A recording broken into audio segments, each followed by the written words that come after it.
Битолските пожарникари велат дека во Битола вчера беше денот Д со 8 пожари во градот и околните села. За среќа сите се изгаснати.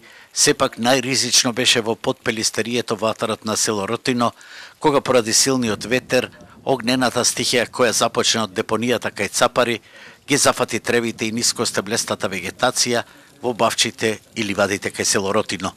Ротинска река како природна брана против пожарните единици и времето кое се стиша, помогнаа пожарот навреме да биде совладан пред да се закани на мликовите шуми на Пелистер. Не се седеше овде, не се живееше.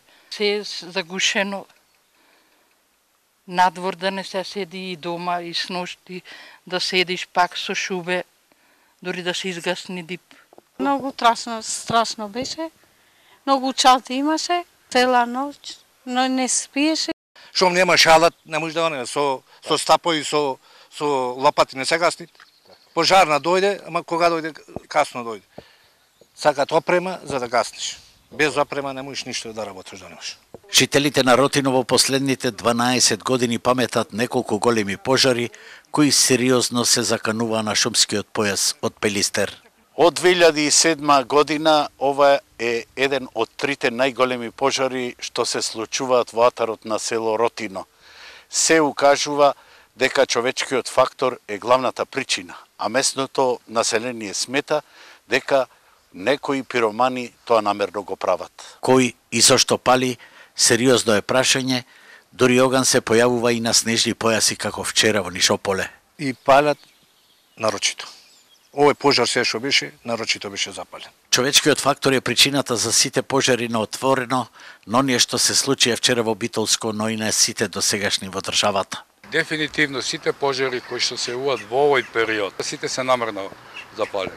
Значи, од едноставна причина граѓанина сака да се исчисти својата нива, сака да се исчисти својата меѓа, сака да се ги исчисти депонијата, како што беше случајот од Ротино, затоа што пожарот почна од депонијата кај Цапари. Објективот на нашата камера при напуштањето на пожарените места денеска долови уште едно палење на меѓи во еден ротински воштарник.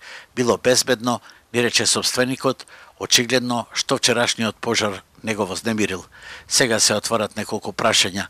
Зошто затајува законот за кривични дела поради палење оган на отворено, зошто државата има дефицит од над 700 пожарникари и располага со дотрајни ресурси на противпожарна опрема, а статистиките велат дека бројот на потпалувања расте и во време на избори.